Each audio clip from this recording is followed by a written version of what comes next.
ایک بزرگ تھے، ان کی ساری اولاد بڑی نیکوکار تھی، مگر ان میں سے ایک بچہ بہت ہی نافرمان بے ادب قسم کا تھا۔ اللہ والے ان کے ہاں مہمان آئے، انہوں نے یہ فرق دیکھا تو اس بزرگ سے پوچھا کہ آخر کیا وجہ ہے، یہ بچہ کیوں ایسا نافرمان نکلا؟ تو وہ بزرگ بڑے آزردہ ہوئے، آنکھوں سے آنسو آ گئے، فرمانے لگے یہ اس کا قصور نہیں، یہ میرا قصور ہے۔ ایک مرتبہ ہمارے گھر فاقہ تھا اور ہمارے یہاں شاہی دعوت کا بچا ہوا کھانا آ گیا، کسی نے ہدیہ تحفہ کے طور پر بھیجا تھا۔ عام طور پر تو میں ایسے کھانے سے پرہیز کرتا ہوں، لیکن بھوک کی وجہ سے اس دن میں نے وہی کھانا کھا لیا۔ پھر وہی رات تھی کہ جب ہم میاں بیوی نے ملاقات کی اور اللہ نے بچے کی بنیاد رکھی۔ یہ اس مشتبہ کھانے کا اثر ہے کہ ہمارا یہ بچہ نافرمان نکلا۔ تو اس لیے اس حالت میں عورت کو چاہیے کہ وہ حلال لقمے کا بہت زیادہ خیال کرے۔ یہ باہر کی بازاروں کی بنی ہوئی چیزیں جن کی پاکی ناپاکی کا کوئی خاص پتہ نہیں ہوتا، ان سے بھی بلکہ پرہیز کریں۔ تاہم عورت اپنے ذہن کے اندر ہمیشہ مثبت سوچ رکھے، پازیٹو تھنکنگ رکھے۔ ہر وقت حاملہ عورت کو خوش رہنا چاہیے۔ عرب کے لوگوں کے اندر یہ بات بہت معروف تھی کہ جو حاملہ عورت خوش رہے گی، اس کا اگر بیٹا ہوا تو وہ بڑا بہادر بنے گا اور بیٹا کم رونے والا ہوگا۔ تو اس لیے ماں کو چاہیے ہونے والے بچے کی خاطر اپنے آپ کو خوش رکھے۔ زندگی میں خوشیاں بھی ہوتی ہیں، غمی بھی ہوتی ہے۔ بعض اوقات لوگ تکلیف پہنچاتے ہیں، دل دکھاتے ہیں، صدمے پہنچ جاتے ہیں، مگر یہ تو انسان کے بس میں ہے کہ صدموں کے باوجود مسکراتا پھرے، لوگوں کے مس بہیو کرنے کے باوجود مسکراتا پھرے۔ مسکراہٹ تو انسان کی اپنی ہوتی ہے۔ اگر اپنے ذہن کے اندر ان چیزوں کو محسوس ہی نہ کرے تو پھر اس کے اوپر کوئی ڈپریشن نہیں ہوتی یا کوئی ایسی بات نہیں آتی۔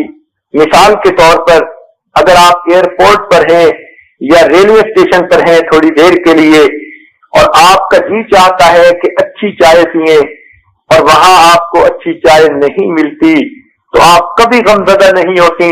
آپ سمجھتی ہیں کہ یہ تھوڑی دیر کی بات ہے، میں اپنے گھر جاؤں گی تو اچھی چائے بنا کے پی لوں گی۔ بالکل اسی طرح اللہ والے بھی سوچتے ہیں یہ دنیا گزرگاہ مسافر گاہ کی مانند ہے۔ اگر یہاں انسان کو بہت خوشیاں نہ بھی ملی تو کون سی ایسی بات ہے، انشاءاللہ جنت میں جا کر خوشیوں بھری زندگی گزاریں گے۔ اس لیے اگر آپ کو کوئی صدمے والی چیز پہنچ بھی جائے تو اس کو اپنے ذہن سے ہٹا دیں، ایسے سمجھیں کہ جیسے کچھ ہوا ہی نہیں۔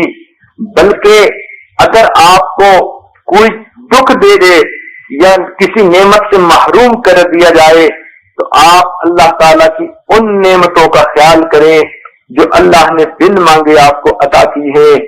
آپ سوچیں مجھے اللہ نے عقل عطا فرمائی، شکل عطا فرمائی، مجھے اللہ نے صحت عطا فرمائی، صحیح سالم ہاتھ پاؤں عطا فرما دیے، گویائی عطا فرمائی، بینائی عطا فرمائی۔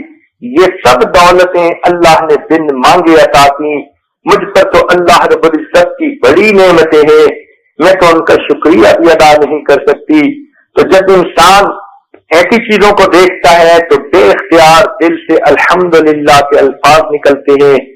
ایک عورت غربت کی حالت میں تھی، چنانچہ اس کی جوتی پھٹی ہوئی تھی اور وہ ایک گھر سے دوسرے گھر جا رہی تھی اور یہی سوچ رہی تھی کہ میرا مقدر بھی اللہ نے کیسا لکھا کہ میرے پاؤں میں جوتی بھی ہے تو ٹوٹی ہوئی۔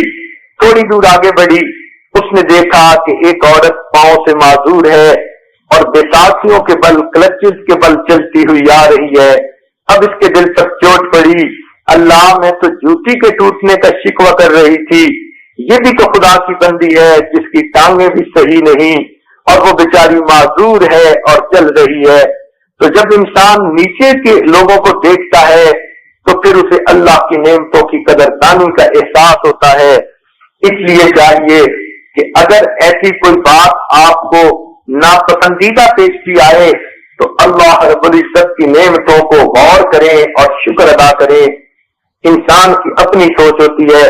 باجید بستانی رحمت اللہ علیہ جا رہے تھے, نئے کپڑے پہنے, نہائے دھوئے مسجد کی طرف جا رہے تھے.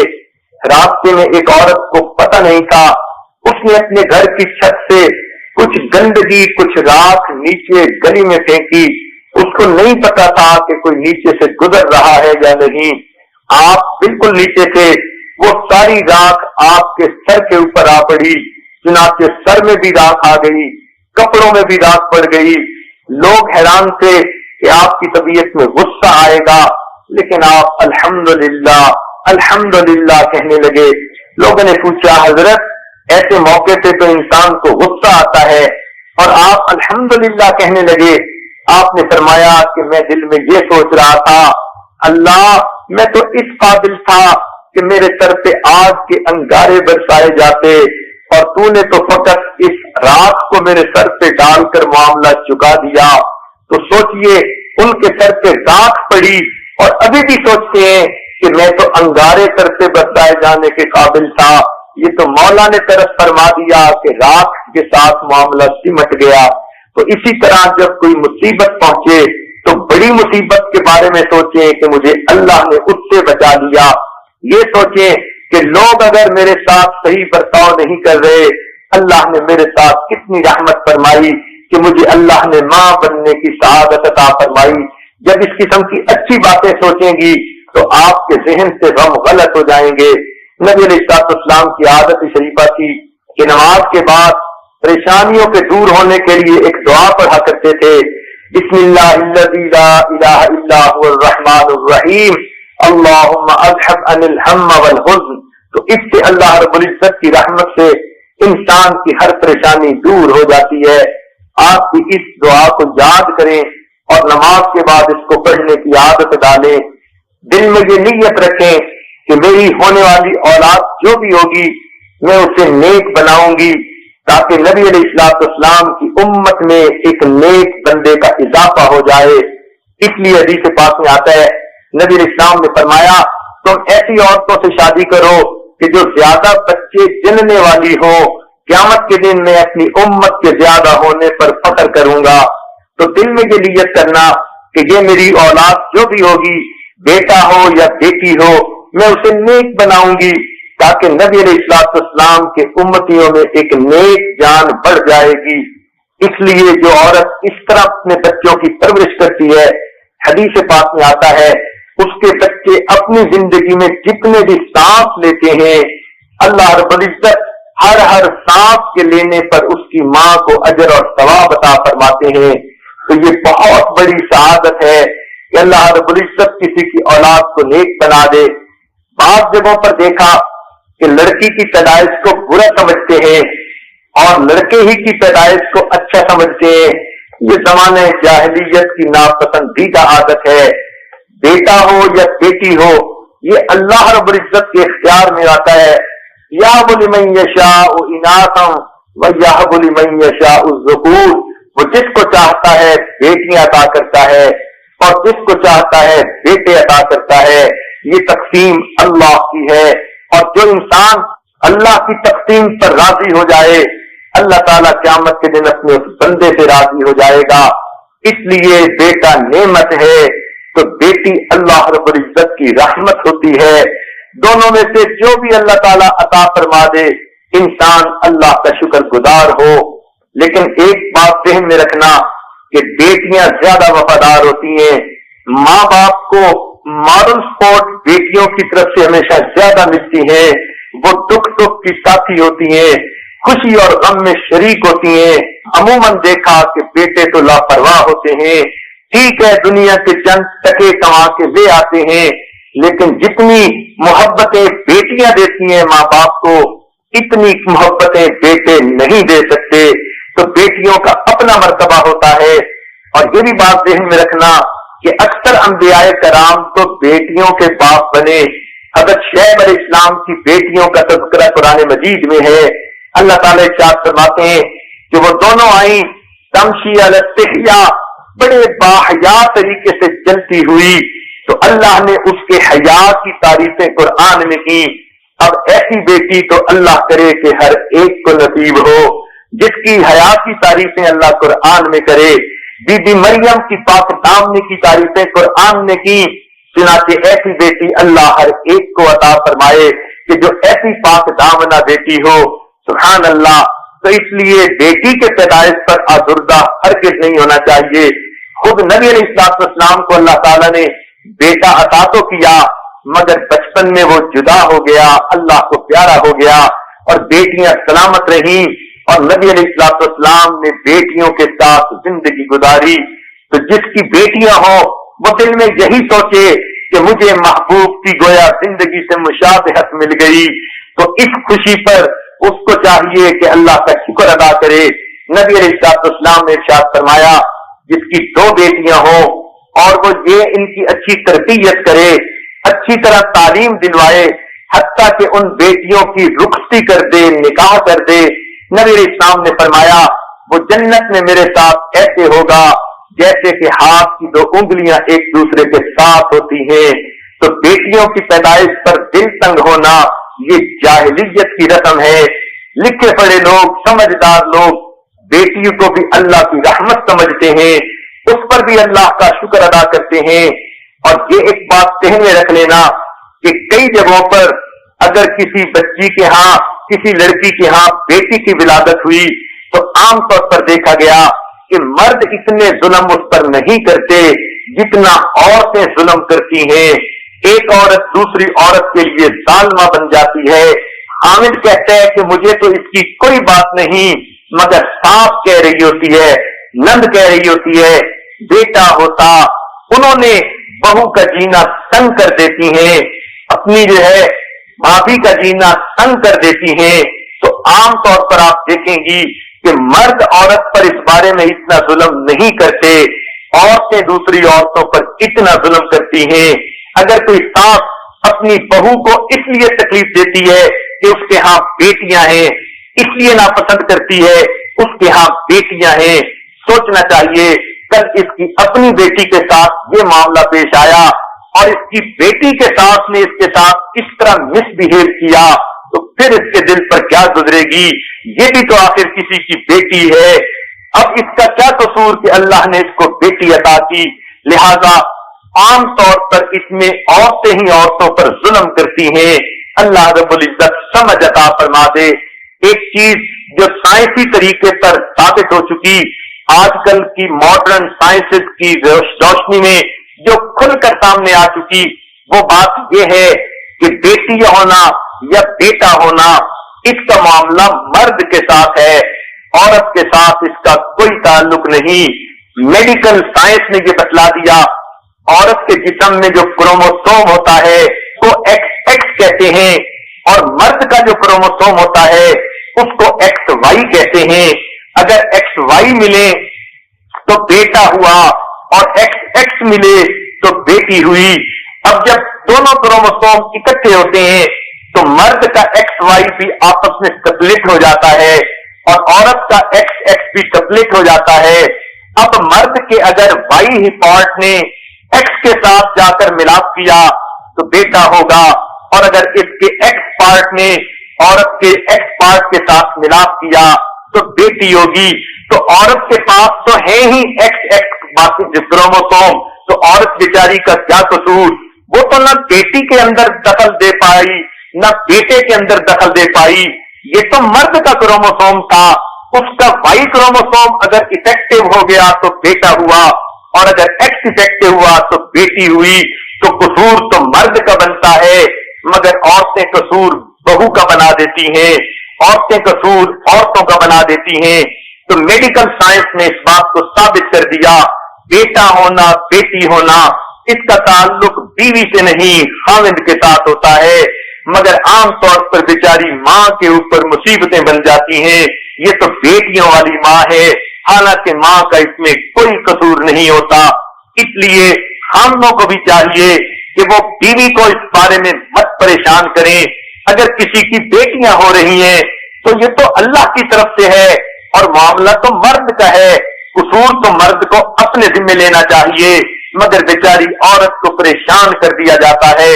تو سائنس نے آج اس چیز کو 100% ثابت کر دیا کہ اس میں عورت کا کوئی قصور نہیں ہوتا۔